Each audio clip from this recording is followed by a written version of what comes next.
میرے خیال زیادہ آپ کے زخم تازے کرنے کی بالکل ضرورت نہیں ہے۔ پاکستان کرکٹ ٹیم کو ہو چکی ہے آسٹریلیا کے ہاتھوں شکست ہوئی ہے پاکستان کرکٹ ٹیم کو آسٹریلیا کے ہاتھوں، اور اسی شکست کی آخر وجوہات کیا تھی پاکستان کرکٹ ٹیم کے کیپٹن سرفراز احمد صاحب نے بتا دیا ہے۔ آج کی اس ویڈیو میں ہم یہی بات کرنے والے ہیں۔ آپ سے ریکویسٹ ہے کہ آپ لوگوں نے مجھے نیچے کامنٹس میں ضرور بتانا ہے کہ آخر پاکستان کرکٹ ٹیم کی اس بڑی شکست کی بڑی وجوہات کون سی تھی۔ نیچے کامنٹ ضرور کیجیے گا۔ نیز اس چینل کو سبسکرائب کریں، مزید ایسی کرکٹ کی ویڈیو سب سے پہلے دیکھنے کے لیے چینل کو سبسکرائب کریں، ویڈیو کو لازمی سے لائک اور شیئر بھی کر دیجیے گا۔ پاکستان کرکٹ ٹیم کے کپتان سرفراز احمد کا آسٹریلیا کے ہاتھوں شکست کے بعد کہنا ہے کہ میچ میں ہم نے بہت زیادہ غلطیاں کی جس کی وجہ سے شکست ہمارے اوپر نازل ہوئی۔ سرفراز احمد کا میچ کے بعد بات کرتے ہوئے کہنا تھا کہ ہم نے اچھے ایریا میں بولنگ نہیں کی، وکٹ 270 سے 280 کی تھی، ہم نے زیادہ رنز دیے۔ شروع کے 30 اوورز میں ہم نے بولنگ بھی ٹھیک نہیں کی مگر آخری 20 اوور میں اچھا کم بیک کیا۔ قومی ٹیم کی بیٹنگ کے حوالے سے بات کرتے ہوئے سرفراز احمد نے کہا کہ ہم شروع کے 15 اوورز اچھا نہیں کھیلے، شروع کے 4 آؤٹ بہت ہی سافٹ تھے،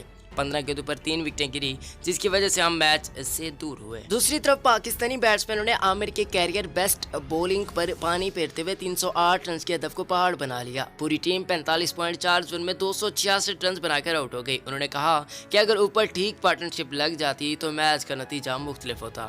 سرفراز احمد نے کہا کہ شاداب کو ڈراپ کرنے کا فیصلہ غلط نہیں تھا، ہمیں 4 فاسٹ بولرز کے ساتھ ہی میدان میں جانا تھا اور آسٹریلیا بھی 4 فاسٹ بولر کے ساتھ میدان میں اترا تھا۔ قومی ٹیم کے کپتان کا عامر اور وہاب ریاض کی کارکردگی پر بات کرتے ہوئے کہنا تھا کہ آج کے میچ میں عامر اور وہاب ریاض کی کارکردگی مثبت پہلو ہے۔ قومی کپتان نے اس بات کا بھی اعتراف کیا کہ پاکستان نے میچ کے دوران کھیل کے تینوں شعبوں میں غلطیاں کی، بیٹسمینوں نے سیٹل ہو جانے کے باوجود آرام سے وکٹس گنوائی۔ سرفراز احمد نے کہا کہ دونوں ٹیموں کے درمیان فرق فیلڈنگ تھا، بڑی ٹیموں سے جیتنا ہے تو ایسی غلطیاں نہیں ہونی چاہیے۔ سرفراز احمد نے امید ظاہر کی کہ بھارت کے خلاف میچ میں پاکستان ٹیم بہتر کھیل پیش کرے گی۔ جی تو بھیا آپ کے خیال میں پاکستان کرکٹ ٹیم کی شکست کی بڑی وجہ کون سا کھلاڑی تھا، کون سے کھلاڑی تھے جو شکست کی وجہ بنے؟ آپ لوگوں نے مجھے نیچے کامنٹس میں ضرور بتانا ہے۔ پاکستان کرکٹ ٹیم نے کیچز بھی کافی زیادہ چھوڑے ہیں، جیسے کہ آپ کو پتا ہوگا آصف علی ہو گیا، خود کیپٹن سرفراز احمد ہو گیا، بہت زیادہ کیچز بھی ڈراپ کیے۔ مزید کسی نیکسٹ اچھی ویڈیو ملتے ہیں، تب تک اس چینل کے ساتھ جڑے رہیے۔